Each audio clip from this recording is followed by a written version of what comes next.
내가 가만히 보면은요, 9개 가진 사람은 10개를 채우려고 이 하나만 더 모으면 10개가 돼.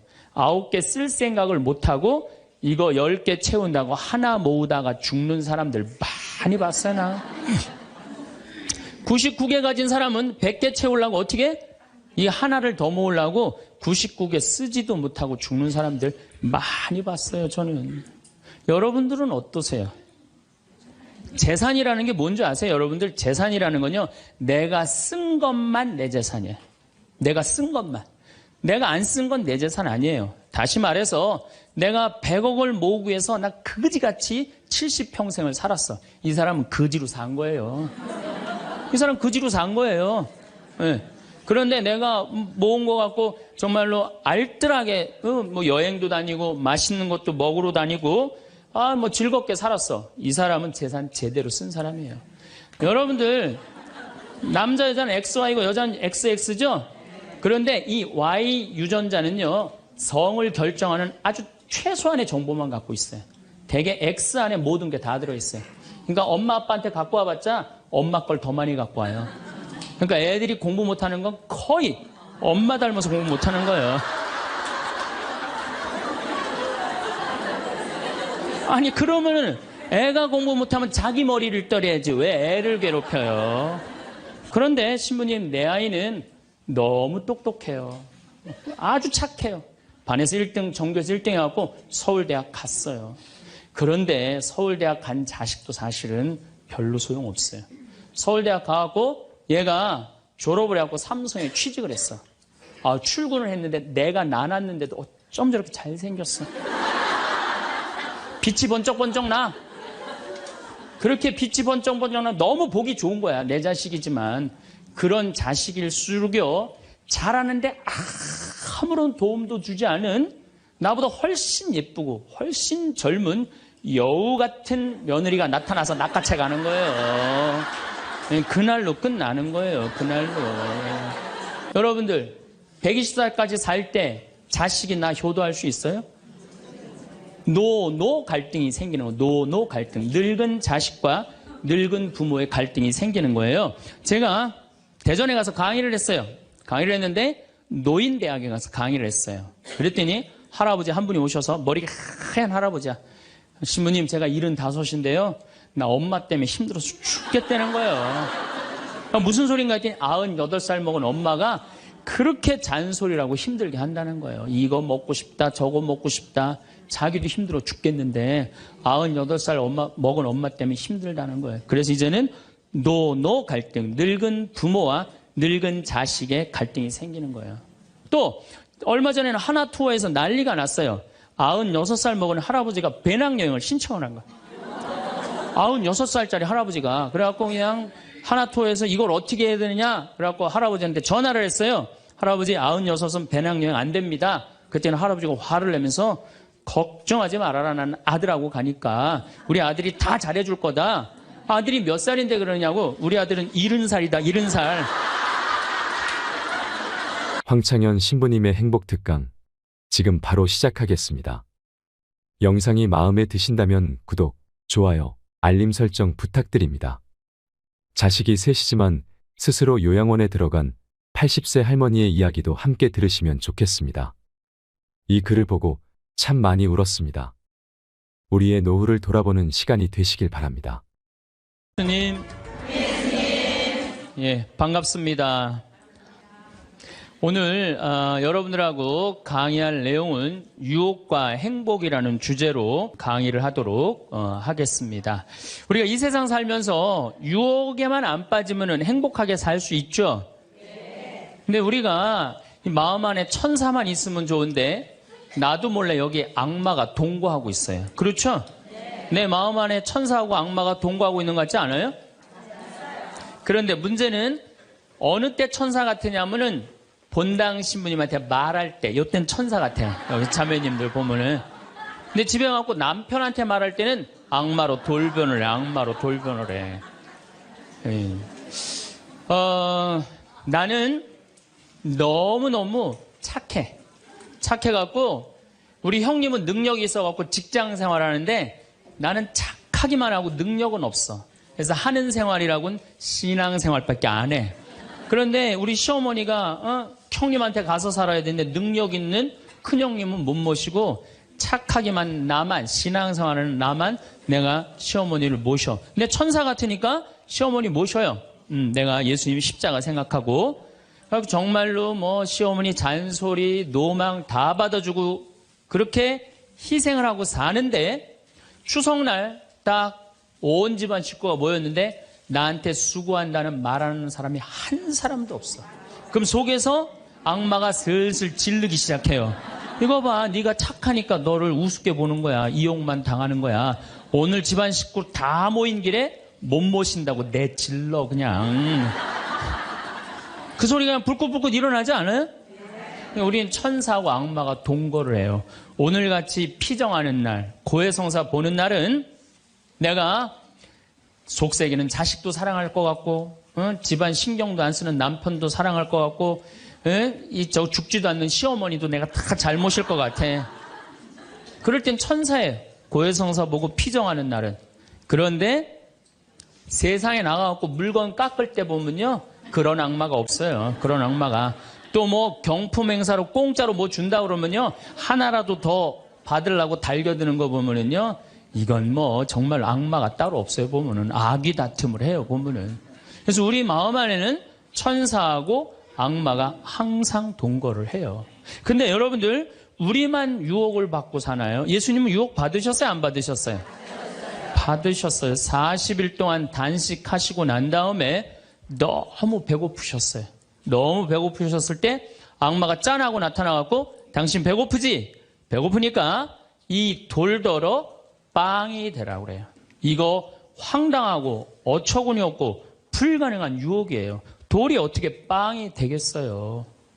그런데 이런 유혹을 우리도 받고 살아요. 우리가 이 세상 살면서 제일 많이 받는 유혹이 뭐냐면 돈에 대한 유혹이야. 돈에 대한 유혹, 빵에 대한 유혹. 내가 30년 동안 60평생 살면서 돈을 3억을 모았어. 60살이 돼서. 그럼 이 돈 연금 잘 가입해 두면요, 한 달에 100만 원씩 죽을 때까지 써요. 90살까지. 근데 현찰 3억이 생기면은 악마가 유혹을 해요. 돈이 돈 번데 이거 펀드에다 갖다 맡기면 1년 만에 6억 만들어 줄게. 넘어가요. 이상하게 넘어가요. 아니 3억을 모으는데 30년이 걸렸다면은 이게 한 6억이 되려면 한 10년은 걸려야 되지 않아요? 근데 1년 만에 만들어준다 그러면 덜썩 맡겨요. 그랬더니 이자가 막 1,000만 원씩 나오는 거야. 이게 웬 노다지냐. 이거 확실하다. 부모 돈, 형제 돈, 친구 돈 싹 끌어다가 한 200억을 만들어주면은 악마는 들고 튈까요? 안 튈까요? 튀어요. 며칠 전에 450명한테 2,300억을 자기 로얄 패밀리라고, 청와대, 변호사, 뭐 장관들하고 다 아는 로얄 패밀리라고, 이게 놀랍게도 15일만 맡기면 20%의 이자를 준다고 꼬신 거예요. 그런데 450명이 얼마를 모아줬느냐면은 2,300억을 모아줬어. 2,300억을. 그래갖고 그걸 들고 튀었잖아요. 여러분들, 1 더하기 1은 2입니다. 1 더하기 1은 절대 10이 아니에요. 근데 우리는 욕심이 있어요. 내 재산이 1 더하기 1인데 2여야 되는데 10이길 바래요. 3억을 모으는 데는 30년이 걸리지만은 악마한테 유혹에 넘어가고 3억을 날리는 데는 6개월도 안 걸려요. 6개월도 안 걸려요. 그리고 땅을 치고 통곡하는 사람들 전 정말로 많이 봤어요. 대한민국 1980년대 이후부터 땅 뛰었어요. 땅값. 그렇죠? 주식 뛰었어요. 그래갖고 대한민국은 1 더하기 1은 2가 아니었고 1 더하기 1은 10이었고 1 더하기 1은 100이었어요. 어떤 사람은 1 더하기 1은 1000도 됐어요. 그러니까 온 국민이 들떠 있는 거야. 들떠 있는 거야. 나도 1 더하기 1이 뭐가 될 수 있다? 100도 될 수 있고 1000도 될 수 있다. 이런 생각을 해요. 대표적인 게 뭐냐면 다단계야. 다단계. 내가 가정방문 다녀보면은요, 집에 샴푸 잔뜩 있는 집 많아요. 비누 잔뜩 있는 집 많아요. 뭐 한 거예요? 다 다단계예요. 어떻게 다단계? 당신 2 사람만 데리고 와. 그러면 이 두 사람이 또 데리고 와갖고 나중에 이거 전부 다 가지를 쳐갖고 나중에 떼돈 벌어. 그런데 다단계 하는 사람의 90%가 다 손해보고 나온다는 거예요. 다 1 더하기 1은 100이라고 믿는 사람들, 1 더하기 1은 10이라고 믿는 사람들이 이 유혹에 빠지는 거예요. 이 유혹에. 제가 10년 전에 능평이라는 성당에서 본당 신부를 했어요. 그런데 그 능평이라는 성당에 언덕을 넘어가면은 무슨 동네가 나오느냐면 천당 옆 분당이 나와요. 네, 천당 옆 분당이 나와요. 얼마나 살기 좋으냐면은 거기는 전보산대가 하나도 없어요. 전부 다 지중매설이에요. 지중매설. 동네가 깨끗해요. 깨끗해. 그리고 도로는 한 20m, 30m 주도로는 조경을 하게 돼 있어요. 동네마다 율동공원, 중앙공원, 공원 있고. 그래서 정말로 살기 좋아요. 우리 동네 사람들은 그 언덕만 넘으면 전보산대가 얼마나 많은지, 전선줄이 얼마나 많이 엉겨 있는지, 그 분당에만 있으면 마음이 차분한데 우리 동네만 딱 들어서면은 동네가 미친 여자 머리 풀어헤쳐 놓은 것 같아요. 미친 여자 머리 풀어헤쳐 놓은 것 같아요. 마음이 산란해. 그러니까 우리 동네 사람들 꿈은 뭐냐면 천당 옆 분당으로 이사 가는 게 꿈이야. 그래갖고 5억짜리 아파트가 당첨이 됐어. 5억짜리 아파트가. 그런데 내가 가지고 있는 돈은 4억 5천밖에 안 돼. 이제 5천만 원만 있으면은 프리미엄이 붙어갖고 7억이 되는 거예요. 7억이 되는 거니까 1 더하기 1은 10이 되는 순간이에요. 근데 이 5천만 원이 구할 길이 없네. 제일 만만한 건 누구냐면 늙은 부모님이야. 라고 찾아갖고 얘기를 해요.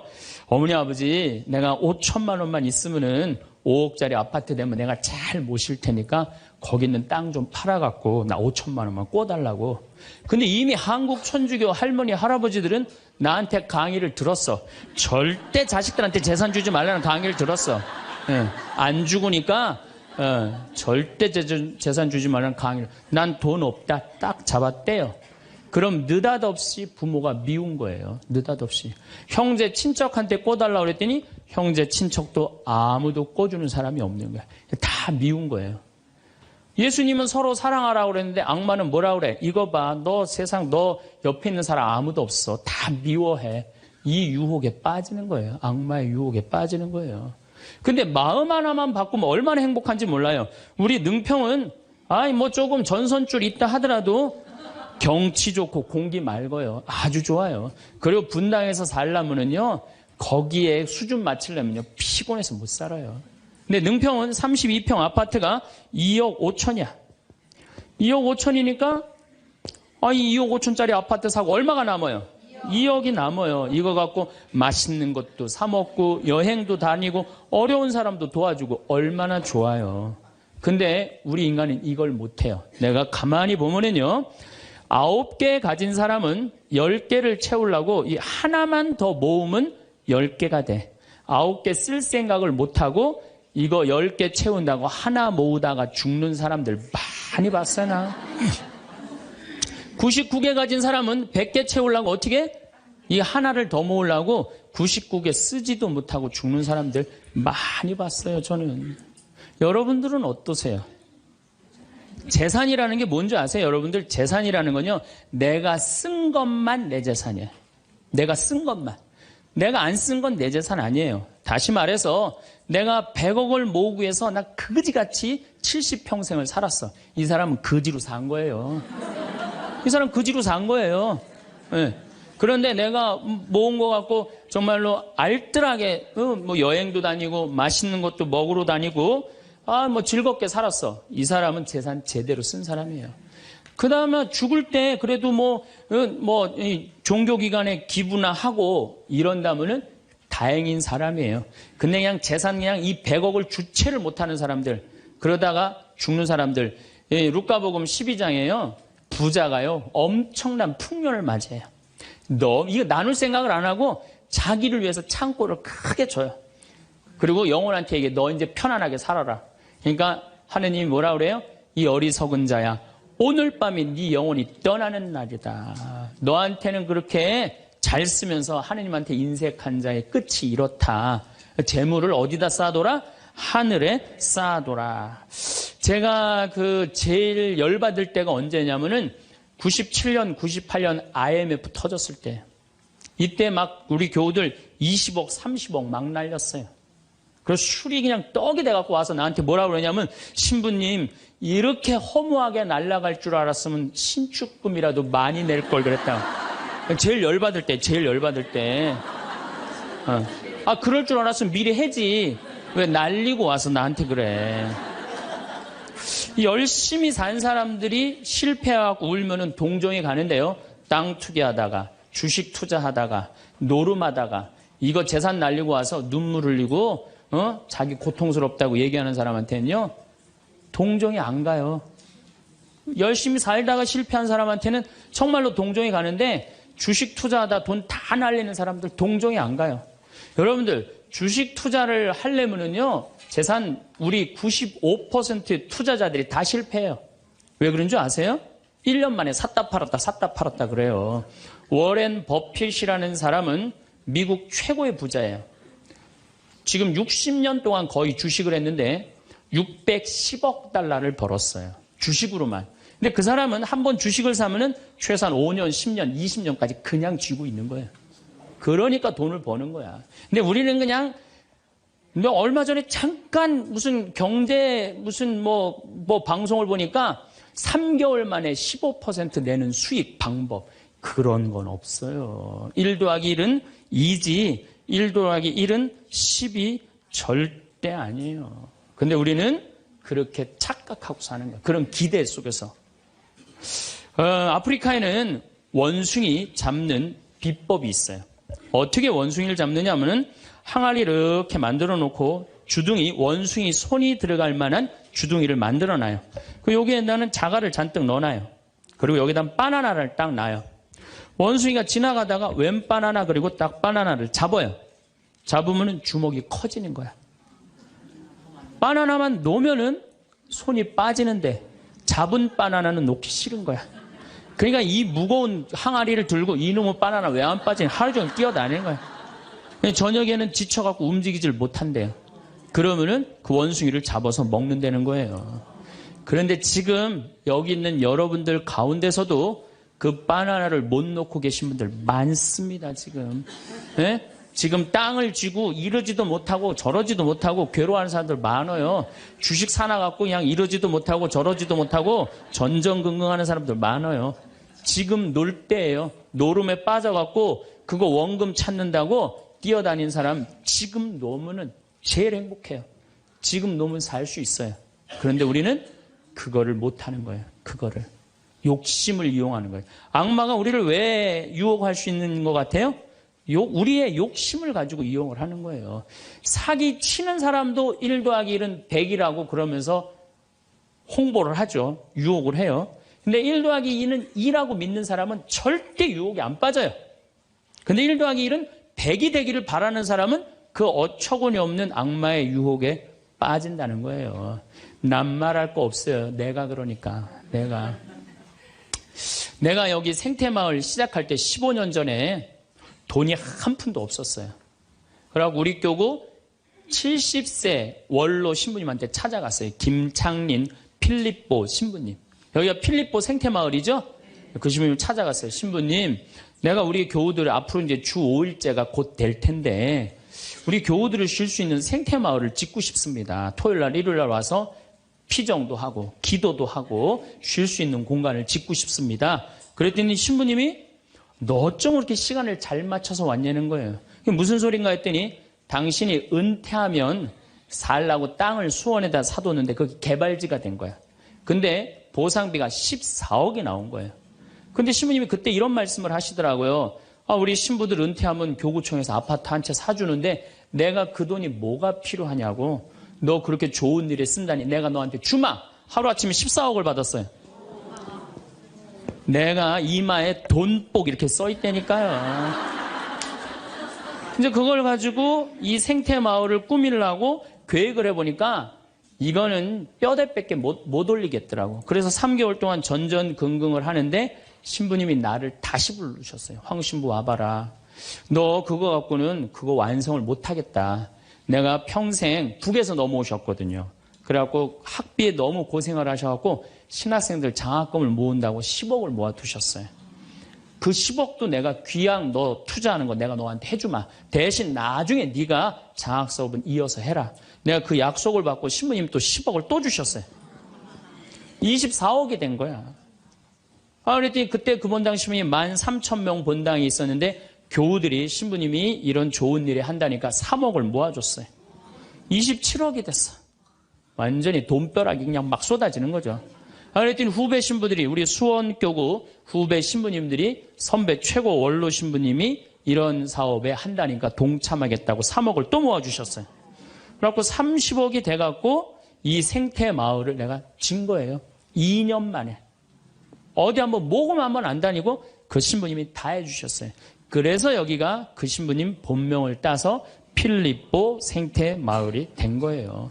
아니 이렇게 30억을 해서 줘서 주셨으면은 내가 열심히 피정 지도하고 여기 또 우리 농토 많으니까 농사 열심히 져갖고 뭐 황토 성당도 짓고 황토 찜질방도 짓고 황토집도 하나하나 져나가면 되는데 하루아침에 30억이 생기니까 내가 확 미쳐버리더라고요.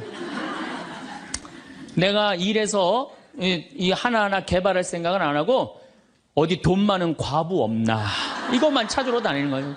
돈 많은 과부 없나. 미친 거죠. 제가 보기에는. 그래갖고 1년을 돈 많은 사람만 찾아다녔어요. 그것도 33, 4살밖에 안 된 새파란 신부가. 얼마나 이거 황당한 일이에요. 나도 1 더하기 1은 100이라고 생각을 한 거죠. 근데 그렇게 1년을 따라다녔는데 이게 또 부자들이 특징이 있어요. 도와줄 것 같으면서도 안 도와주고 안 도와줄 것 같으면서도 도와줄 것 같이 말하고 미치겠더라고요. 내 마음 안에 평화가 하나도 없더라고요. 그런데 사도 바오로가 데살로니가 후서 3장 6절서부터 10절까지 내 머리를 한 대 때렸어요. 일하기 싫은 사람은 먹지도 말아라. 나는 교회에 주님의 말씀을 전하지만 성도들한테 피해를 주기 싫어서 밤낮으로 일을 했다. 금을 짜는 일을 했다 이거예요.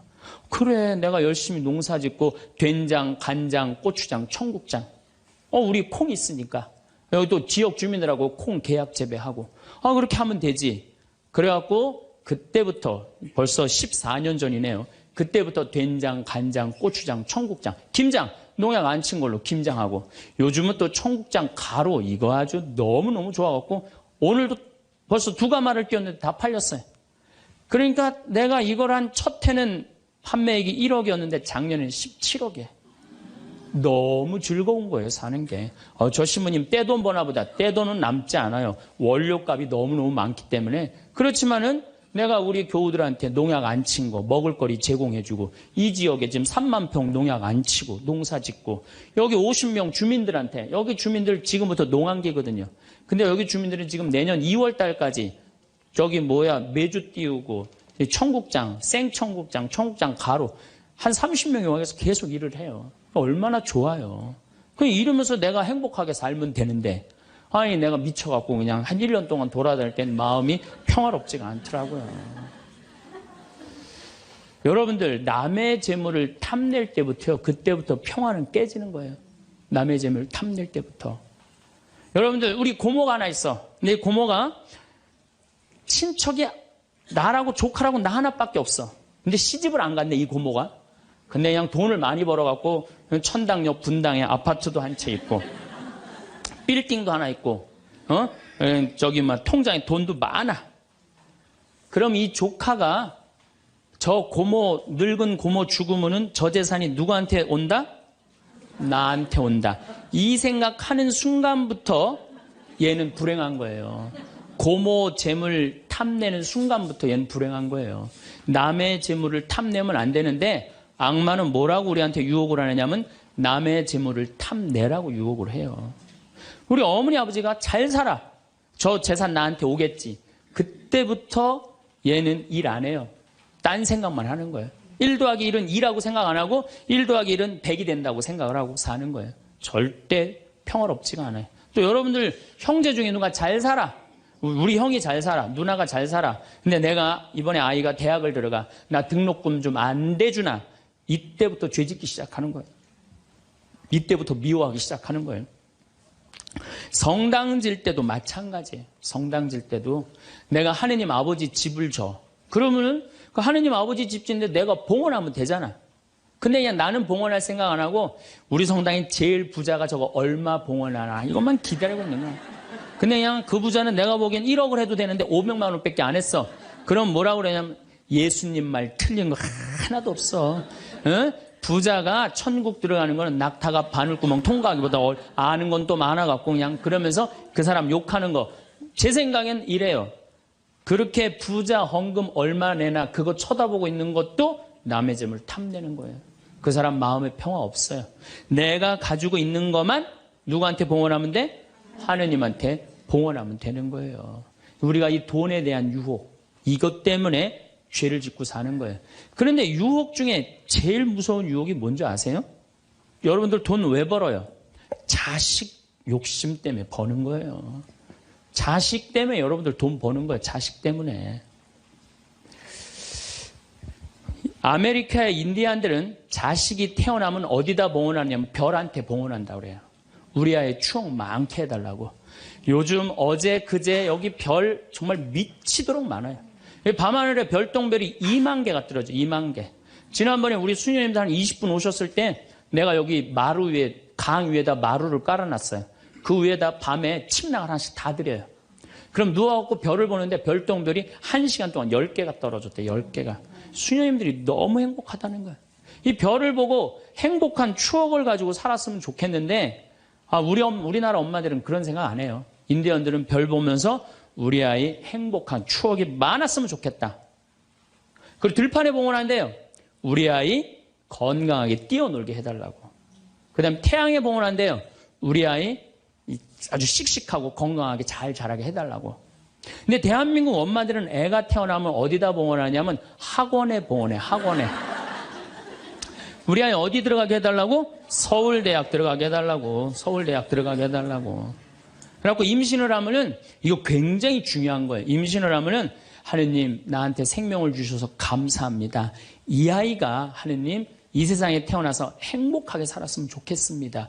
이렇게 생각하는 엄마가 하나도 없다는 거예요. 임신을 딱 하는 순간 무슨 생각을 하냐면 내 뱃속에 서울대학 C가 들어왔다고 생각을 하는 C가. 그래갖고 막 임신 한 달, 두 달, 막 10달이 되면 배가 이만해져요. 그러면 C가 이만해진 거야. C가 이만해진 것만큼 꿈도 이만해진 거야. 하고 아침에 인사를 해도 한국말로도 안 해. 영어로 하는 거야. How are you today, my baby? Good morning. 막 영어로 하는 거야. 마음 급한 엄마들이. 네. 그래갖고 애가 엄마의 태를 열고 세상에 나왔어. 세상이 얼마나 예뻐요. 하늘도 예쁘고 별도 예쁘고 달도 예쁘고 단풍도 예쁘고. 근데 그냥 이 아이가 그냥 그 창문을 통해서 세상을 보려고 했더니 마음 급한 엄마는 너 그거 볼 시간이 어디 있어. 온 집안을 도배를 다 해놔요. 아니 집안만 도배해 놓으면 되지 창문에다가도 도배를 해놔요. 한쪽에는 그냥 가나다라 마바 차타 갖다 붙여놓고 반대쪽에는 ABCD. 누워서 모빌이 돌아가는데 막 기역 니은 디귿 리을이 막 돌아가는. 태어났는데 이 세상에 태어났더니 막 어디에 가려? 글자에 가려갖고 세상 구경을 못하는 거예요. 그래갖고 애가 1살, 2살쯤 돼갖고 엄마, 아빠 이렇게 말을 하기 시작해요. 그러면은요 엄마들은 흥분하는 거예요. 드디어 우리 집에 천재 태어났다. 그래갖고 온 동네 다니면서 우리 애가 천재라고 막 자랑을 해요. 그 우유를 먹여도 무슨 우유만 먹이냐면 아인슈타인 우유만 먹이는 거. 아인슈타인 우유만. 네, 네. 천재니까 아인슈타인 우유만 먹어. 엄마 아빠 그러면은 드디어 됐어. 너 다음 단계로 넘어가자. 1 더하기 1은 뭐냐? 이거 넘어가는 거야. 수학으로 넘어가는 거야. 이렇게 글자하고 숫자에 갇혀 사는 애는요, 영혼이 망가진대요. 1살서부터 5살 때까지는요, 엄마라고 애가 한 번 말하는데 10,000번을 연습을 해야 된대요. 아빠라고 말하는 데는 20,000번을 연습을 해야 된다고 그래요. 애가 엄마, 아빠 그러면은 엄마, 아빠들은 고마워해줘야 돼. 너무 고맙다. 엄마라고 불러줘서 손가락 깨물고 배에다 바람 넣어주고 발가락 그냥 뽀뽀해줘가면서 아빠는 목마 태워주고 비행기 태워주고 막 축제같이. 그러면은 이렇게 부모님이 엄마 아빠가 끌어안아주고 뽀뽀해주고 스킨십을 해주는 애들은 이런 생각을 한대요. 이거 봐라. 세상은 한번 살아볼 만한 데네. 저렇게 엄마라고 말 한마디 했는데 저렇게 좋아하고 감격을 하네. 그런데 1살서부터 5살 때까지 엄마 아빠 그랬더니 다음 단계 1 더하기 1은 뭐야? 이거 넘어가는 애들은요. 나중에 커서 컴퓨터 중독, 알코올 중독, 그 다음에 사춘기 때 무표정, 무반응, 무감동. 여러분들 자녀들 중에 사춘기 갖고 엄마 막 이렇게 쳐다보고 있는 애들 봐요, 안 봐요? 걔네들은 사춘기라 그런 게 아니야. 언제 망가뜨려 놓은 거냐면 1살서부터 5살 때까지 망가뜨려 놓은 거예요. 영혼을 망가뜨려 놓은 거예요. 프레벨이나 썸머힐이나 피아제나 몬테소리 같은 유아 교육학자들이 말을 하기를 1살서부터 5살 때까지는 숫자나 언어를 인지하는 좌뇌가 발달하지 않는다고 그래요. 6살 때부터 좌뇌가 발달한다고 그래요. 근데 우리나라의 95%의 엄마들이 영세 교육을 해요. 태어나자마자부터 교육을 해요. 교육비 얼마? 350만 원짜리 교육비를 들여서 전부 다 350만 원 애한테 그냥 영세 교육을 시키는 거예요. 우리나라 청소년의 95%는 이미 1살서부터 5살 때까지 영혼이 망가져 버린 거예요. 그래갖고 그냥 5살 때 돼갖고 그냥 텔레비에 나오는 글자 모르는 글자가 없어. 5년 동안 공부했으니 얘가 모를 리가 있어요. 모르는 글자가 없어. 그냥 쫙쫙 읽어대. 그러면 나한테 데리고 와요. 신부님 우리 애가 천재인가 보라고. 왜요? 텔레비에 나오는 글자 모르는 글자가 없어요. 안수기도 해달라는 거. 그럼 내 걔 머리에 손 얹고 뭐라고 기도하느냐면 이제 네 인생은 쫑났다. 내가 이렇게 기도한다니까. 걔 인생은 쫑난 거예요. 걔 인생은. 근데 이 사실을 아무도 몰라요. 아무도. 그래갖고 천재인 줄 알고 초등학교에 넣어놨더니 40명 중에 20등 해갖고 오는 거야. 받아쓰기 100점 중에 50점 받아오고. 그러면은 여러분들 자녀들이 5살 때 여러분들이 뭐라고 얘기를 하냐면 우리 아들 대통령 될 거라고, 우리 아들 의사 될 거라고, 변호사 될 거라고, 판검사 될 거라고. 그게 여러분들 행복한 외침이라고 생각하세요? 그게 여러분들을 불행하게 만드는 거예요. 그냥 내 아이가 생긴 대로 네가 하고 싶은 건 나중에 해라. 이런 사람은요 실망하지 않아요. 근데 막 5살 때 꿈에 부풀어 있는 거야. 대통령 될 거다, 판검사, 뭐 변호사 될 거다. 그랬는데 그냥 초등학교 딱 들어갔는데 40명 중에 20등 딱 해갖고 오고 100점 중에 50점 받아오면 이때부터 실망하기 시작하는 거야. 근데 문제는 얘는 이걸 받고 괴로워하지 않아요. 되게 공부 못하는 애들이요 성격이 느긋한 애들이 공부를 못해요. 내일 시험인데도 아무 근심 걱정 없이 막 놀이터에서 막 노는 애들, 걔네들이 공부 못하는 거거든요. 그냥 자기는 괴롭지도 않고 놀이터에서 놀면은 엄마는 그런 애를 보면 눈에서 광선이 나가는 거야. 광선. 분노의 광선이 나가는 거야. 저놈의 새끼 저거 받고 저렇게 논다고. 아무리 때려도 말을 안 들어. 그냥 계속 40명 중 20등 해갖고 오는 거야.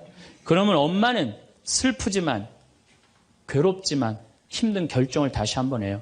우유를 아인슈타인 우유에서 서울 우유로 바꿔요. 서울 우유로.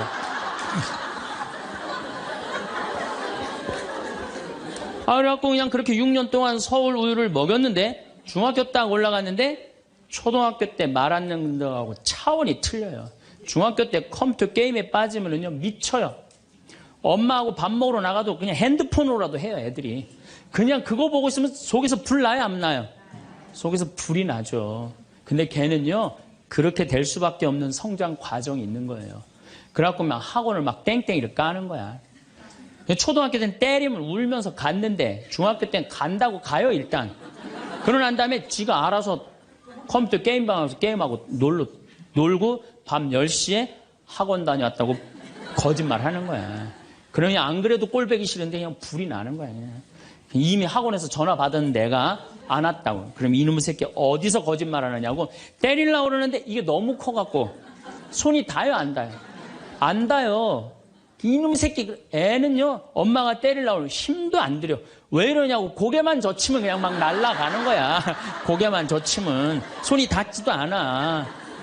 그러면 또 멱살을 끌어내려갖고 그냥 이놈의 새끼 어디서 엄마 때리는데 피하느냐고 그러면은 그때서 아이가 엄마 손을 딱 잡고 흰 눈동자 95%, 까만 눈동자 5%, 엄마보다 눈을 더 뒤집어 확 뒤집어요. 왜 이러냐고 나 좀 제발 놔두라 나 공부하는 거 지겹다고 엄마를 확 밀쳐내요. 그럼 엄마는 그냥 마룻바닥에 확 널브러지면서 마룻바닥을 움켜쥐고 너무 슬프지만은 힘든 결정을 다시 한번 해요. 우유를 서울우유에서 연세우유로 바꿔요. 연세우유로. 연세우유로 이제 바꿔갖고 그냥 먹었는데, 고등학교 올라갔는데 이놈이 이거는 뭐 내가 보기에는, 여러분들 중학교 때는요, 애가 말도 못하고 반항을 하는데 고등학교 때는 차원이 틀려요. 어떻게 틀리냐면 엄마 아빠는 뭘 잘 살아서 나한테 잘 살라고 그러느냐고, 당신들이 나한테 해준 게 뭐 있느냐고 말도 못하는 거예요. 이때는 어떤 상황에 들어가느냐면 동네 자랑도 못해. 친척한테 아무 자랑도 못해. 조금만 있으면 이제 대학 금방 탈로가 나게 생겼는데, 뭐 5살 6살 땐 대통령이다 천재다 뭐 생 난리를 하고 돌아다녔는데, 고등학교 땐 완전히 소가리를 하는 거예요. 완전히 소가리를 하는 거예요. 그리고 말도 못하는 게 한마디 하면 아들이 그냥 주먹으로 그냥 문이 뻥뻥 뚫리니까 무서워서 말도 못하는 거예요. 그러면 그냥 동네에도 말 못하고 그냥 집에서도 말 못하고 엄마만 속병이 드는 거예요. 너무 슬프지만은 아무도 모르게 힘든 결정을 다시 한번 해요. 우유를 연세우유에서 건국우유로 바꿔요.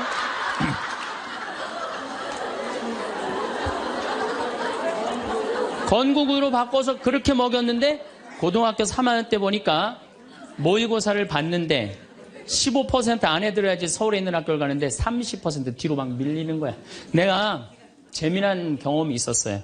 내가 아주대학 환경공학과 대학원을 다닐 때 그 옆에 창현고등학교, 유신고등학교가 있었어요. 근데 걔네들이 1학년 딱 들어와서는 우리 학교를 보고 그랬대요.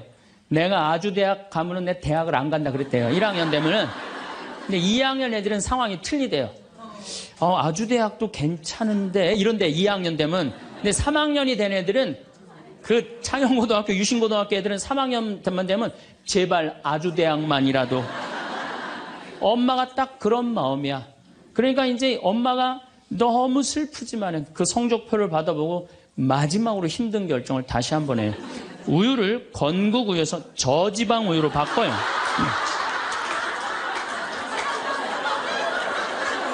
저지방 우유로 바뀌는. 그래갖고 그냥 제발 지방대학은 가지 말라고.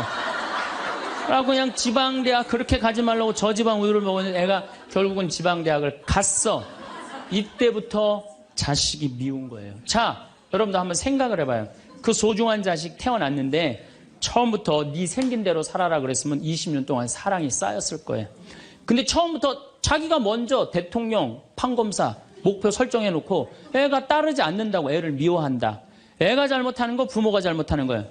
나는 100번 부모가 잘못한다고 생각을 해요. 공부 못하면 어때요? 애가 건강하고 자기 행복하게 살면 되지. 내 목표에 애가 따르지 못한다고. 그리고 애들이 공부 못하는 거는 누구 머리 닮아서 공부 못해요? 여러분들 남자 여자는 XY고 여자는 XX죠? 그런데 이 Y 유전자는요 성을 결정하는 아주 최소한의 정보만 갖고 있어요. 대개 X 안에 모든 게 다 들어있어요. 그러니까 엄마 아빠한테 갖고 와봤자 엄마 걸 더 많이 갖고 와요. 그러니까 애들이 공부 못하는 건 거의 엄마 닮아서 공부 못하는 거예요. 아니 그러면은 애가 공부 못하면 자기 머리를 떨어야지 왜 애를 괴롭혀요? 그러니까 우리나라 초등학교, 중고등학교, 대학생 중에 부모하고 제일 사이 나쁜 세대가 대학생이 제일 나빠요. 그 정도는 부모하고 마음이 통해야 되는데, 말이 통해야 되는데 말이 안 통하는 거예요. 그냥 부모 싫다고 떠나가는 거예요. 그냥 자식 놓치는 거죠. 영원히 떠나가는 거예요. 자, 그런데 신부님, 내 아이는 너무 똑똑해요. 아주 착해요. 반에서 1등, 전교에서 1등 해갖고 서울대학 갔어요. 그런데 서울대학 간 자식도 사실은 별로 소용없어요. 서울대학 가갖고 얘가 졸업을 해갖고 삼성에 취직을 했어.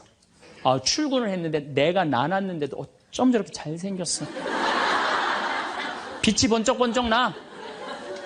그렇게 빛이 번쩍번쩍 나. 너무 보기 좋은 거야. 내 자식이지만. 그런 자식일수록요 잘하는데 아무런 도움도 주지 않은 나보다 훨씬 예쁘고 훨씬 젊은 여우 같은 며느리가 나타나서 낚아채 가는 거예요. 그날로 끝나는 거예요. 그날로. 여러분들 옛날에는 부모 자식이 끈끈했어요. 왜 옛날에는 부모 자식이 끈끈했느냐면 평균 연령이 46세였을 때 100년 전만 해도 46세까지 밖에 못 살았어요. 20살에 결혼해갖고 내 나이가 40이 되면은 자식은, 큰아들은 나를 40 먹은 나를 몇 년만 모시면 되냐면 6년만 모시면 돼. 6년. 모실만해? 안 모실만해? 부모 6년 모시는 거 모실만해요. 그런데 부모가 46에 돌아가셨어. 그럼 내 효도 더 받아 먹으라고 3년 심효살이를 했어요. 산소옆에 초막을 져서. 근데 만약에 40살 난 부모님이 돌아가시려고 그러면요, 20살 난 자식이 손가락 깨물어서 단지해 줬어. 입에다가. 죽지 말라고. 옛날에 만약에 부모님이 돌아가려고 하는데 손가락 끊어갖고 단지를 안 하는 동네에서, 자식 있으면 동네에서 손가락질 했어요. 저 자식 부모 돌아가려고 하는데 손가락도 안 끊은 놈이라고. 옛날에는요, 자식들이 부모한테 애절했어요. 그런데 애절한 이유가 부모의 은혜가 고마워서 그걸 효도를 하려고? 전혀 이유는 다른 데 있어요. 동생이 17살, 14살, 11살, 8살, 5살, 2살이야. 아니 이렇게 줄줄이 나놓고 지금 이거 누가 키워야 돼? 장남이 키워야 돼. 장남이. 그러니까 죽어도 언제 죽어라? 2살까지 키워놓고 죽어라. 만약 우리 부모님이 2살까지 다 키워놨어. 그때까지 부모님이 살아있으면은요, 얘를 시집 장가 보낼 때까지 살아있으면 너무 고마웠고 차려준 잔치가 환갑잔치예요. 그리고 진짜 오래 살았다고 차려준 잔치가 진갑잔치예요. 이게 나아갈 진짜를 써. 60에서 더 나갔다. 이거 나가지 말아야 되는데 더 나갔다 이거예요. 그래서 진갑잔치야. 그리고 만약에 70까지 살았다. 이거는 두보의 시에 나오지만은 옛날부터 70까지 사는 것은 고자, 고래, 희박하게 온다 이거야. 70까지 사는 사람은 희박하다. 그래서 고희라는 단어를 쓰는 거예요. 이거 옛날엔 70까지 어떻게 살아요? 근데 요즘은 60 넘어도 갈 생각 해야 안 해요? 자, 나 60 넘었다. 손 들어보세요. 여기 좀 별로 없을 것 같은데 손 들어보세요. 아, 이게 문제라는 거예요. 60이 넘었으면 가야지. 평창으로 오면 어떻게 해? 평창으로 오면. 그런데 요즘 우리 직원들이 말을 하기를 뭐라고 그러냐면, 신부님 70이 됐는데요, 아줌마 같은 분들이 너무 많다는 거예요. 70에도 요즘 아줌마 같아요. 그래서 70에도 총각 같은 사람도 많아요. 예. 우리 아버지가 그래요. 아버지가 80인데도 총각 같아요. 지금 60세 되신 분들은 100살까지 삽니다. 몇 년 남았냐면 40년 남았어요. 40년. 지금 50살 되신 사람들은 110살까지 살아요. 몇 년 남았냐면 60년 남았어요. 60년. 자, 아니 오늘 방송에서 뭐라고 그랬냐면은 2040년에 평균 연령이 190살이라고. 90살. 2040년. 자, 그렇다면 여기 지금 50대신 분들 2040년이면은 80대예요. 그때 평균 연령 90이에요. 그럼 그때 다 100살 넘게 산다는 얘기예요. 제 말이 그냥 허투루 하는 말이 아니에요. 지금 40 넘은 사람들은 120살까지 살아요. 여러분들 120살까지 살 때 자식이 나 효도할 수 있어요? 노 갈등이 생기는 거예요. 노 갈등. 늙은 자식과 늙은 부모의 갈등이 생기는 거예요. 제가 대전에 가서 강의를 했어요. 강의를 했는데 노인대학에 가서 강의를 했어요. 그랬더니 할아버지 한 분이 오셔서, 머리가 하얀 할아버지야. 신부님, 제가 75인데요. 나 엄마 때문에 힘들어서 죽겠다는 거예요. 무슨 소린가 했더니 98살 먹은 엄마가 그렇게 잔소리라고 힘들게 한다는 거예요. 이거 먹고 싶다, 저거 먹고 싶다. 자기도 힘들어 죽겠는데 98살 먹은 엄마 때문에 힘들다는 거예요. 그래서 이제는 노 갈등, 늙은 부모와 늙은 자식의 갈등이 생기는 거예요. 또 얼마 전에는 하나 투어에서 난리가 났어요. 96살 먹은 할아버지가 배낭여행을 신청을 한 거예요.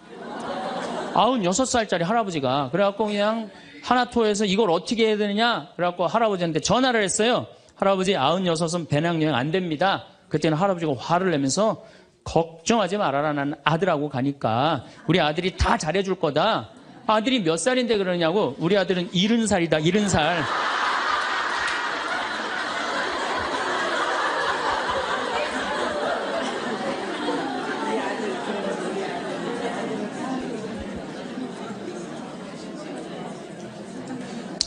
여러분들, 우리나라가 지금 100살 이상이 몇 명이냐면은 1,700명이에요. 100살 이상. 얼마 전에 텔레비전에 102살 먹은 할머니, 83살인가 먹은 좀 며느리, 또 50 몇 살 먹은 3대가 살죠? 이제는 그런 일이 다반사로 생긴다는 거예요. 다반사로. 지금 70살 넘은 우리나라 인구가 240만 명이에요. 70살 이상이. 60세 이상이 65세 이상이 540만 명, 540만 명. 초등학교 애들이 310만 명이에요. 그러니까 요즘 길에 나가보면요. 우리 어렸을 땐 길에 애들이 바글바글 했어요. 구슬치기, 딱지치기 그냥. 할머니는 이런 할머니 하나 이렇게 구경하고 있었어요. 근데 요즘에 길에 나가보면 애들은 하나도 안 보여요.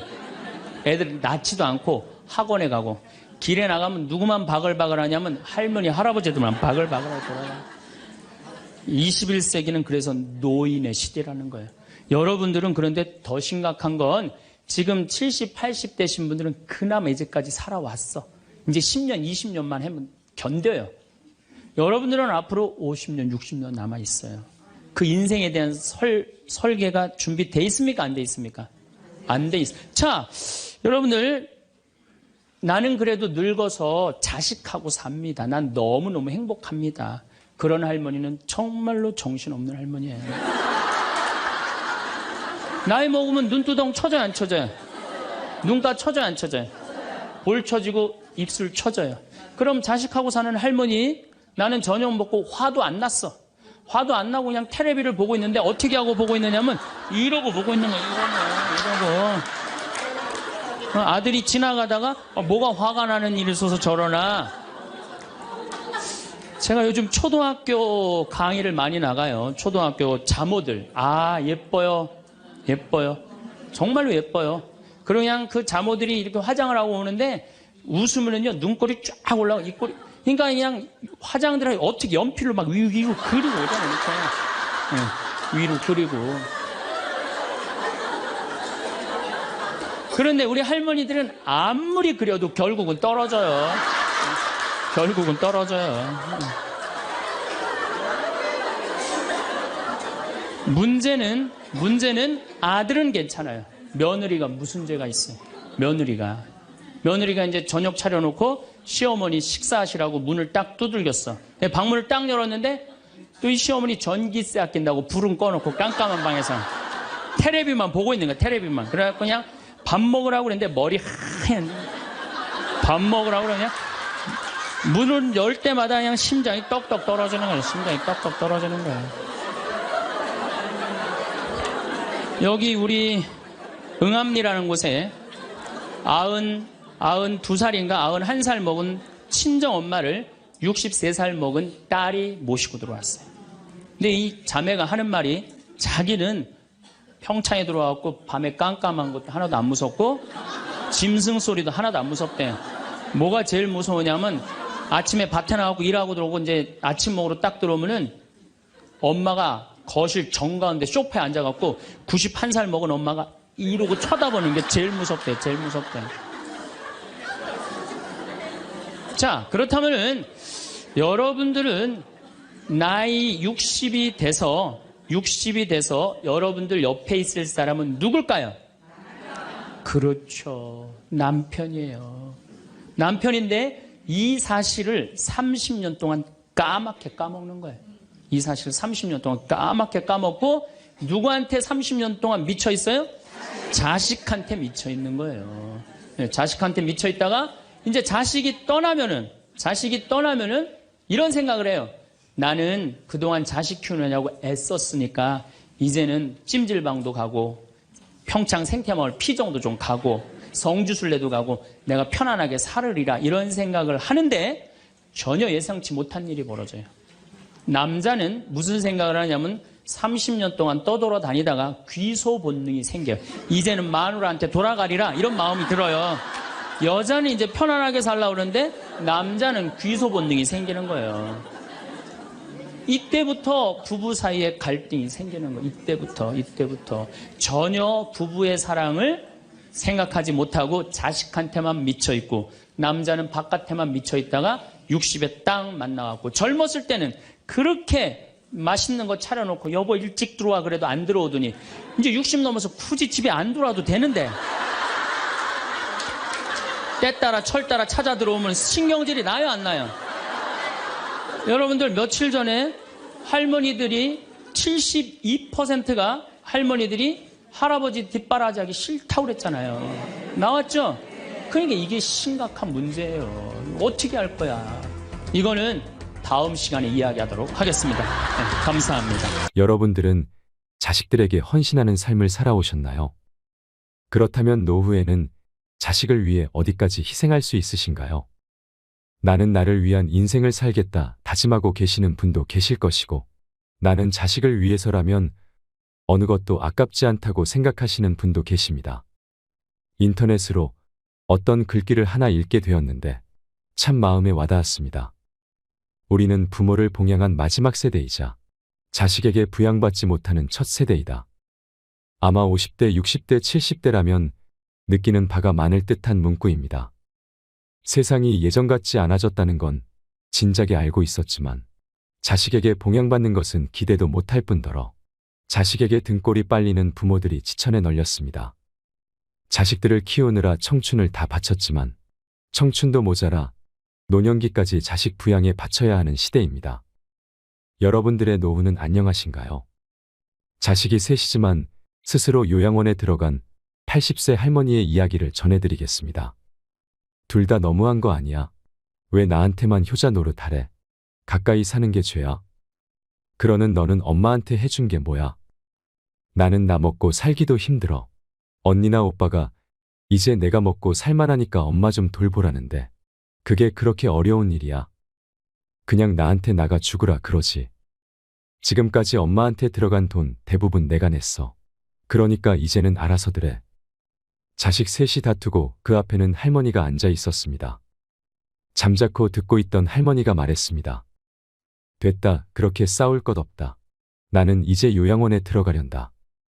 이명의 할머니는 자식들에게 등을 돌리며 생각했습니다. 남편 갈 때 나도 따라갈 걸. 이씨 할머니는 자식이 셋이나 있었습니다. 모두들 가정을 꾸려 따로 살고 있었고, 첫째 딸은 이씨와 가까운 곳에, 둘째 아들과 셋째 딸은 다른 지역에서 거주하고 있었습니다. 이씨는 아들이 사놓은 땅 위에 단독 주택을 작게 지어 10년째 그곳에서 할아버지와 살고 있었습니다. 할아버지는 88세로 건강이 좋지 않아 근 2년간은 방 안에서만 앉아 지냈습니다. 그러던 어느 날 할아버지가 가슴을 두드리며 말했습니다. 가슴팍이 답답하고 숨이 안 쉬어져 이상한데 저녁 먹은 게 체한 거 아니에요? 몇 분간 가슴을 쳐보기도 문질러 보기도 하다가 할아버지가 뒤로 넘어갔습니다. 여보. 이 씨는 가까이 사는 첫째 딸에게 다급히 전화를 걸었습니다. 인수가 이게 무슨 일이냐? 내 아버지가 지금 쓰러지셨다. 곧이어 구급차와 사위의 차가 마당에 도착했습니다. 엄마, 아빠 왜 그래?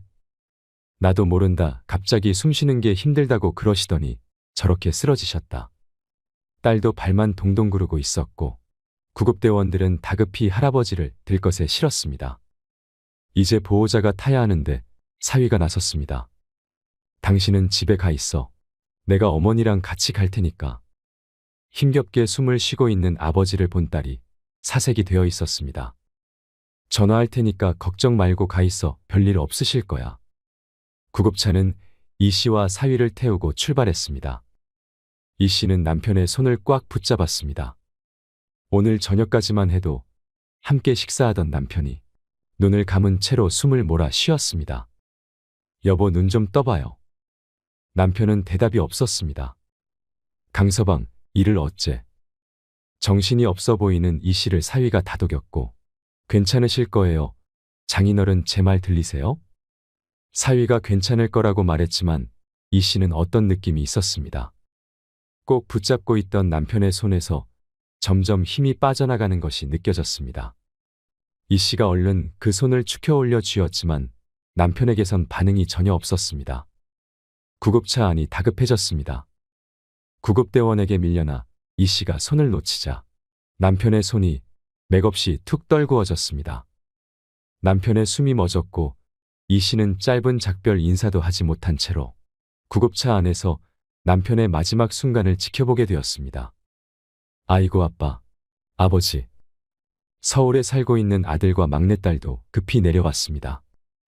너무나도 갑작스러운 죽음에 다들 슬퍼했고 88세의 나이에 지병까지 있었기에 언제 어떻게 되어도 이상하지 않은 남편이었습니다. 또한 이 씨도 80세가 넘으며 죽음과 가까워지고 있음을 머리로는 알았지만 평생을 함께한 남편이 하루아침에 사라지니 현실감이 없었습니다. 그래도 90 가까이 살다가 고통 없이 갔으니까 호상이네요. 장례식장을 찾아온 사람들이 하나같이 말했습니다. 어찌 보면 그들의 말이 맞았습니다. 고통에 몸부림치다 병원에서 혹은 요양원에서 죽음을 맞이하는 사람들을 보면 이 씨의 남편은 그야말로 노인들이 부러워할 만한 끝이었습니다. 아내와 평화로운 저녁 식사를 마치고 숨이 넘어가 구급차에서 자신도 모르는 사이에 생을 마감했으니 무척 짧은 시간이었습니다. 그래, 사람들 말이 맞다. 나도 우리 집에서 살다가 그렇게 조용히 내 아빠 따라가련다. 무슨 그런 말을 해. 엄마까지 가면 우린 어떡하라고. 장례도 어떻게 치렀는지 기억나지 않는 정신없는 나날이 지나고 이 씨는 남편 없이 집에 돌아오게 되었습니다. 엄마, 진짜 혼자서 괜찮겠어요? 아, 괜찮대도. 장례가 끝나자 아들, 딸들이 모두 이 씨의 집으로 모였습니다. 아들과 막내딸은 곧 서울로 올라가 봐야 하는데도 발걸음이 떨어지질 않았습니다. 며칠만이라도 누나 집에 가 있어요. 그래, 우리 집에 와서 좀 있어. 내가 거기 가서 뭐 하냐? 그냥 집에 있는 게 좋아. 아들과 첫째 딸의 말에도 이 씨는 고개를 저었습니다. 엄마, 아니면 우리 집으로 가던가. 혼자 이 집에 있으면 좀 그렇잖아. 막내 딸까지 합세하여 어머니를 모셔가려 했지만 이 씨는 아무 곳으로도 가고 싶지 않았습니다. 신경 쓰지 말아라. 너희 아버지 계실 때도 혼자 있는 것 같았으니까. 그래도 그거랑 같아. 너무 적적하지 않겠어. 그래, 괜찮으니까 너희는 어서 가봐. 그래도 너희가 있어서 다행이다. 고맙다. 이 씨는 홀로 집에 남겨졌습니다. 그래도 자식들 집에 가는 것보다는 익숙한 집이 좋았습니다. 더 이상의 변화는 원치 않았습니다. 이 집에서 남편만 빠져 있다고 생각하는 것이 오히려 마음이 편할 듯 했습니다. 하지만 아담하던 집이 넓게 느껴지는 것만은 어쩔 수 없었나 봅니다. 남편의 유품들을 정리하고 남편이 지내던 방을 싹 비워 청소해 놓으니 무척이나 횡했습니다. 도로와 떨어진 후미진 곳에 있는 집이라 원체 조용한 곳이었는데 안 그래도 고요한 곳이 남편마저 없으니 바늘이 떨어져도 큰 소리가 날 듯했습니다. 이 씨는 TV 볼륨을 크게 키우고 생활했습니다. 수발 들어야 하는 영감 없으니 편하네. 말은 그리했지만 마음은 구멍이 뚫린 듯 허전했습니다. 다음 날도 다다음 날도 이 씨는 마당에 앉아 풀 구경을 하다가 집으로 들어와 TV를 보고 다시 나가서 마당에 앉아 있다 들어오곤 했습니다. 혼자서는 이곳에서 할 일이 없었습니다. 친구라도 만나려고 나가려면 차가 있어야 하는데 이 씨는 차도 면허증도 없었습니다. 남편이 살아있을 때는 오토바이로 데려다 주곤 해서 불편함을 느끼지 못했습니다. 하지만 이제는 남편이 없으니 심심해도 볼 일이 있어도 마을을 벗어나기가 힘들었습니다. 버스 정류장도 걸어서 30분은 가야 했고 나간다고 한들 버스를 타고 어디든 제대로 갈 자신도 없었습니다. 하지만 아무리 할 일 없는 노인이라도 맨날 집에만 있을 수가 있겠습니까? 친구야 안 만나면 그만이지만 문제는 이럴 때였습니다. 인수가 어제부터 더 배가 좀 아파서 병원에 좀 가야 될 것 같다. 체한 거 아냐? 매실 좀 먹어보지. 어제 오늘 계속 먹었는데도 아프네. 그래? 나 오늘 너무 바쁜데 내일 데려다 주면 안 될까? 이 씨는 뒤틀린 고통이 느껴지는 배를 부여잡고 딸에게 전화를 걸었습니다. 이제는 딸이 없다면 오도 가도 못하는 신세였고 그렇게 바쁘니? 그럼 택시 타고 갈 테니까 택시 좀 불러줄래? 아, 그렇게 아파. 잠깐만 기다려봐. 내가 지금 갈게. 아니야, 너 바쁘면 그냥 택시 타고 가도 돼. 간다니까 좀만 기다려. 전화를 끊고 이 씨는 식은땀을 닦았습니다. 웬만해선 딸을 귀찮게 하고 싶지 않아 외출을 자제했지만 이런 때만큼은 불가항력이었습니다. 송장이 아닌 이상 집에만 있을 수는 없기에 그럴 때마다 딸에게 전화 걸기가 망설여졌습니다. 차 타고 15분 거리에 사는 딸이 잠시 뒤에 도착했습니다. 식당 많이 바쁘지? 지금 시간이 그렇지. 배는 어때? 운전하고 가면서 딸과 대화를 나누었습니다. 정신이 없었는지 딸은 앞치마를 맨 채였습니다. 엄마, 나 일단 돌아가 봐야 하니까 진료 끝나면 전화해. 딸은 이 씨를 병원 앞에 내려주고 되돌아갔고 접수하느라 헤매서 진료를 받는 데까지는 한참 시간이 걸렸습니다. 약을 타서 나오니 1시간이 훌쩍 지나가 있었습니다. 병원 밖으로 나와 딸에게 전화를 걸었습니다. 이제 한창 점심시간이 시작될 시간이라 바쁜 모양이었습니다. 2번 전화를 걸었지만 받지 않았습니다. 택시라도 타고 가려 했지만 지나가는 택시가 한 대도 보이지 않았습니다. 병원 앞 벤치에 앉아 기다리를 한참. 딸에게서 전화가 걸려왔을 땐 점심시간이 끝나 있었습니다. 엄마 미안해, 도저히 나올 수가 없는 상황이었어. 진료 끝났어? 그래, 지금 병원 앞에 나와 있다. 택시라도 타고 가지. 여태 기다렸어? 지나가는 택시가 있어야지. 콜택시 부르면 되지.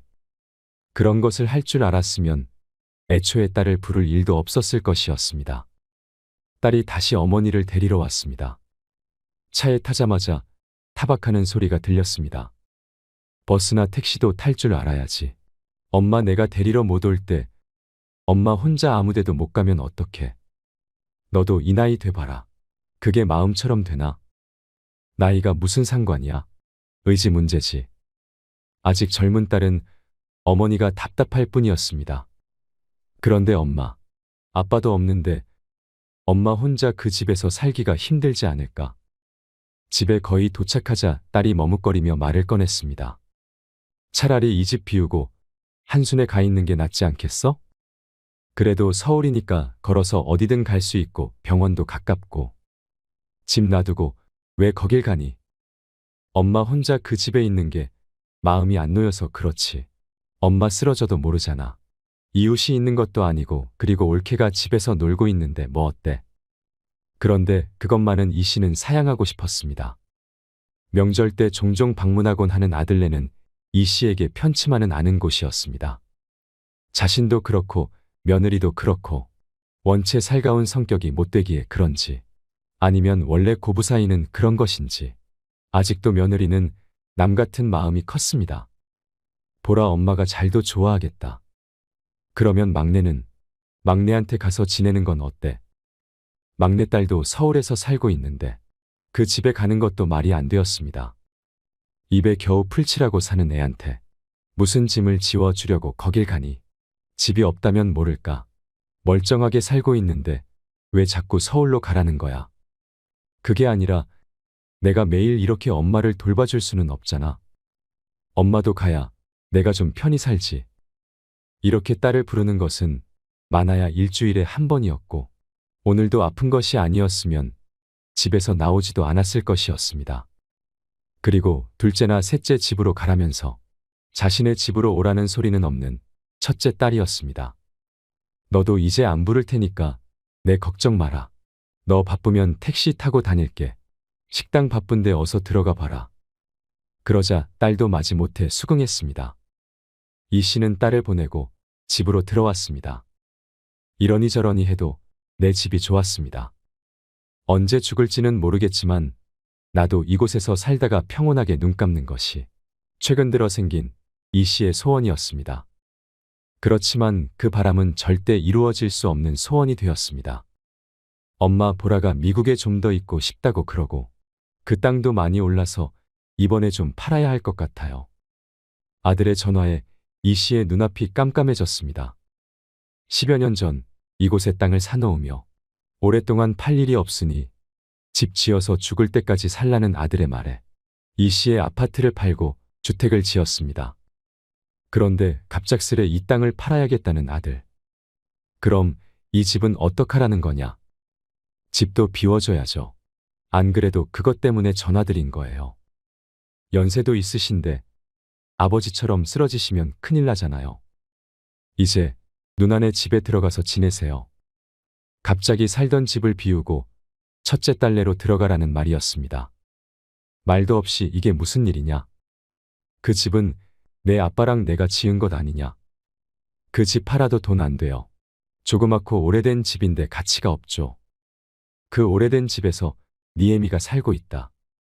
아이 엄마 왜 그래요? 살 사람 나타났을 때 팔아야 된단 말이에요.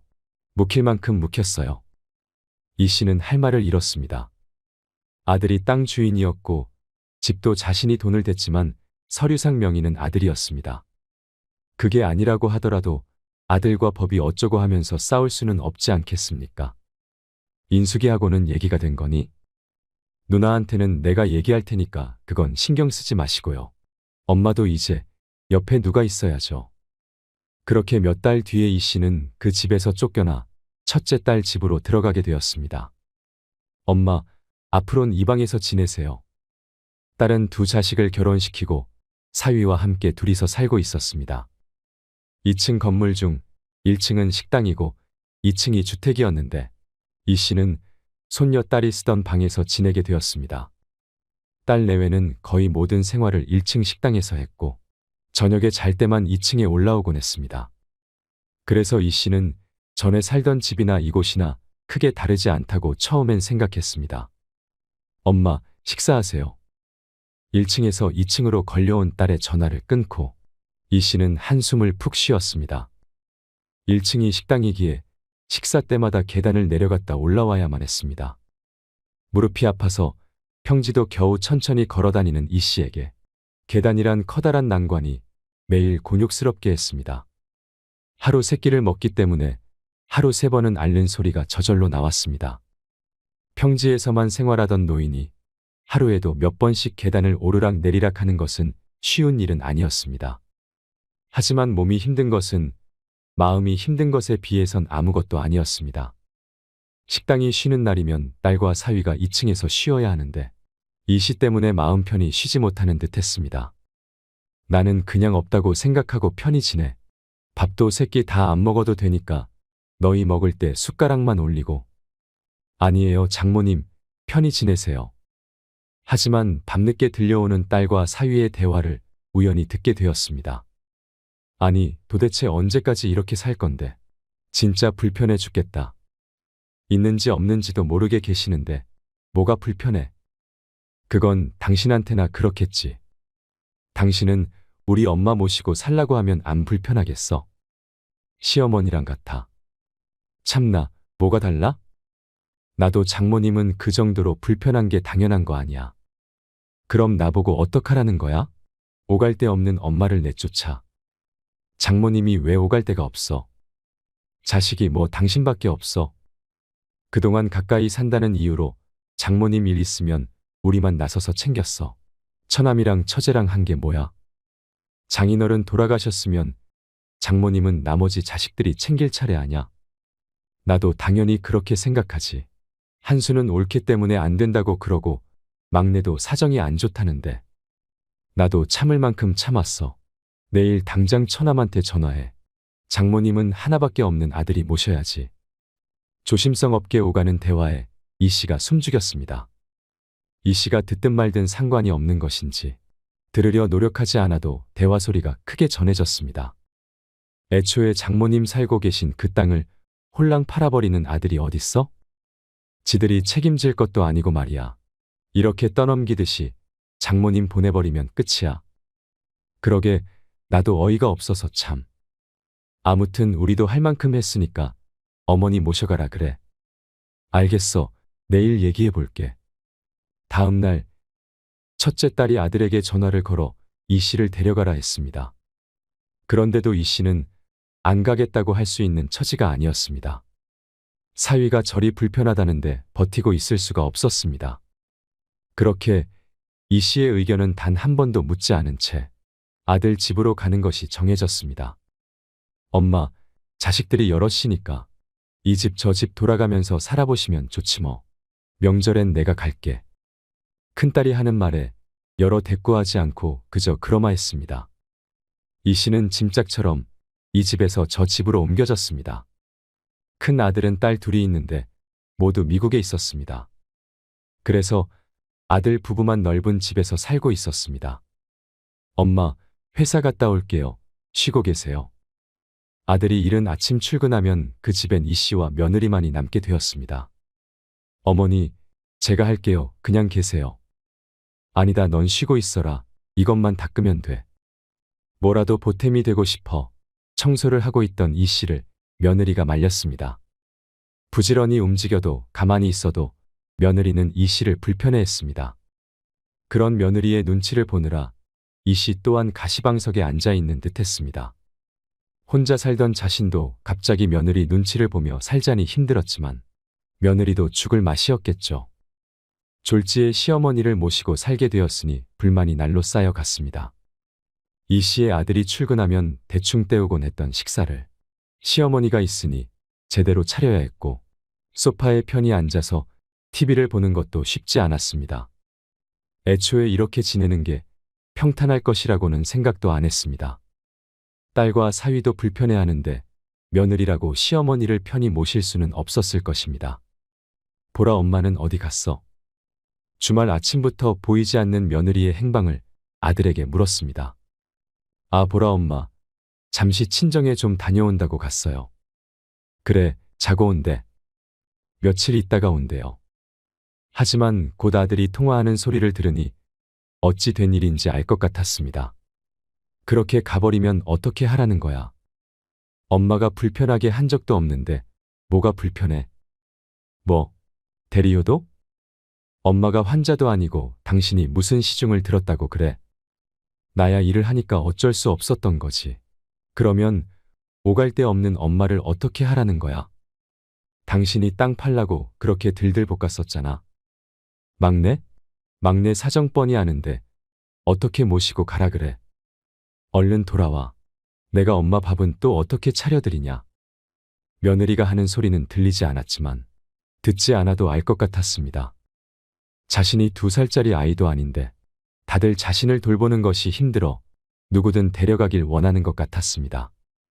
손이라도 보태고 싶어서 집안일도 열심히 해보았지만 뭐라든 자신은 애물단지가 된 듯했습니다. 막내야, 네가 좀 와서 엄마 모시고 가라.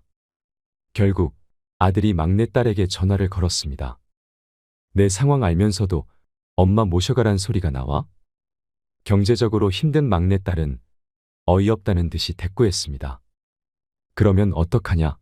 지금 내 새언니도 처가댁으로 가버렸고 엄마랑 나랑 집에 둘이 있다. 새언니도 웃긴다. 엄마 모셔본 적이나 있으면 모르겠는데 얼마나 됐다고 홀랑 도망가 버리냐. 보라 엄마도 오죽했으면 그랬겠냐. 그래도 아들인 나보다 딸이 낫지 않겠어? 내가 좀 엄마 좀 모셔가라. 아들과 막내딸이 투닥투닥하는 통화소리가 들렸습니다. 언니한테 다시 좀 말해봐. 나는 정말 상황이 안 돼. 누나네 집에 있다가 여기로 온 건데 어떻게 다시 데려가라 그래. 주말에 언니랑 같이 갈게. 그렇게 주말이 되었을 때 이 씨의 자식들 셋이 전부 모이게 되었습니다. 모이게 된 이유는 하나였습니다. 이 씨를 누가 데려갈 것인가. 이 씨의 뜻은 고려하지 않은 그녀의 거취에 대한 결정을 위한 자리였습니다. 그곳에서 이 씨는 꽂아 놓은 보릿자루처럼 앉아 있었습니다. 옳게는 너무한 거 아니야? 며느리가 돼가지고 어떻게 시어머니가 불편하다고 홀랑 집을 나가버려? 그러니까 말이야. 요즘 세상 참 좋아졌다. 그렇게 쉬우면 내가 하면 되겠네? 뭐 또 그 소리야. 그러면 오빠가 생활비 다 줄래? 생활비 주면 엄마 내가 모셔갈 수 있냐? 서로 싸우는 상황을 이 씨는 지켜보고만 있었습니다. 애초에 매형 때문에 이렇게 된 거잖아. 그 넓은 집에서 엄마랑 사는 게 뭐가 불편하다는 거야? 그러는 옳게도 엄마 불편하다고 나가 버린 거 아니야? 왜 내 남편 탓을 해? 그동안 가까이 산다는 이유로 엄마에 관한 모든 일을 다 너네 매형이 처리했는데 이제 와서 매형 탓하는 건 염치 없는 거 아니니? 그러는 나는 그동안 엄마한테 들어간 돈 다 내가 댔다고. 나도 할 말은 있어. 이거 왜 이래? 서로 네 탓이다 내 탓이다 하는 모습을 보는 이 씨의 표정이 착잡했습니다. 결국엔 이 씨를 서로 맞지 않으려고 싸우고 있는 것 아니겠습니까? 그만해라. 이 씨가 한참 있다 입을 열었습니다. 나만 없으면 너희들이 이렇게 싸울 일 없는 거지. 그러자 자식들 셋이 입을 다 물었습니다. 나는 내가 알아서 살련다. 그러니까 그만들 해라. 어떻게 알아서 해? 아들이 물으니 이 씨가 뜸을 들이다 입을 열었습니다. 요양원이라도 들어가서 살 테니 이제 너희들 모두 신경 끄고 살아. 그러자 다들 놀라서 한마디씩 했습니다. 뭐 요양원? 갑자기 그게 무슨 소리야? 그래, 자식이 셋이나 있는데 왜 요양원에 들어가? 이 씨는 헛웃음을 지으며 대꾸했습니다. 그래 자식들이 셋이나 있지만 나이든 엄마 돌봐줄 사람이 있냐? 너희들 중에 그렇게 할 사람이 있니? 그러자 다들 합주기가 되었습니다. 없지? 그러니까 내가 알아서 살련다. 제발 그만하자. 이제 이리저리 옮겨 다니는 것도 싫고 너희들에게 짐 되는 것도 싫다. 이제는 자식들에게 짐이 될까 미안한 마음보다는 짐 취급을 받는 자신의 처지가 서러운 마음이 커졌습니다. 나도 내 늙은 몸뚱이 의탁해서 너희들 힘들게 하기도 싫고 이렇게 싸우는 모습을 보는 건 더 싫다. 그냥 요양원에 들어가는 게 너희 좋고 나도 좋은 길 같다. 그동안 너희가 용돈 줬던 거 통장에 다 모아뒀다. 이거면 나 죽을 때까지 요양원에서 지낼 만할 거다. 이걸로도 부족하면 그냥 이 세상 뜨련다. 이제 미련도 없고 노인네가 이승에서 할 수 있는 것이라곤 하나 없으니 저승에서 할 일을 찾아보는 게 맞을 것 같다. 그러면 나도 더 이상은 이런 꼴 안 보고 살 수 있겠지. 그러자 세 자식들은 다시 싸우기 시작했습니다. 그러니까 언니가 잘 모셨으면 됐을 거 아냐. 엄마 입에서 왜 이런 말이 나오게 해. 너는 한 번도 엄마랑 살아본 적도 없으면서 왜 우리 탓만 해. 돈 없는 게 벼슬이냐. 그럼 차라리 중간쯤에다가 방이라도 하나 구해드리고 돌아가면서 왔다 갔다 하는 게 낫겠다. 급기야는 이 씨를 원룸에 넣고 순번을 정하자는 말까지 나오게 되었습니다. 그만하지 못해. 내가 이런 말까지 들어가며 살아야 하냐. 나는 평생을 내 한 몸 바쳐 너희 셋을 키웠는데 너희는 셋이나 돼서 엄마 하나 가지고 서로 미루고 있냐. 내가 너희 집 돌아다니는 게 좋아서 가만히 있었는 줄 아니. 내가 언제 나 돌봐주라든? 그냥 돌아. 너희에게 이젠 바라는 것 하나 없다. 너희는 먹고 살기 바쁜 것 같으니 제발 알아서 살아라. 이 모습을 아빠가 봤으면 땅을 치면서 울었을 거다. 나도 내 아빠나 따라갈 걸 그랬어. 그리고는 짐가방을 들고 아들 집을 나와버렸습니다. 누구도 어머니를 붙잡지 않았습니다. 이 씨는 며칠 뒤 정말로 요양원에 들어가 버렸습니다.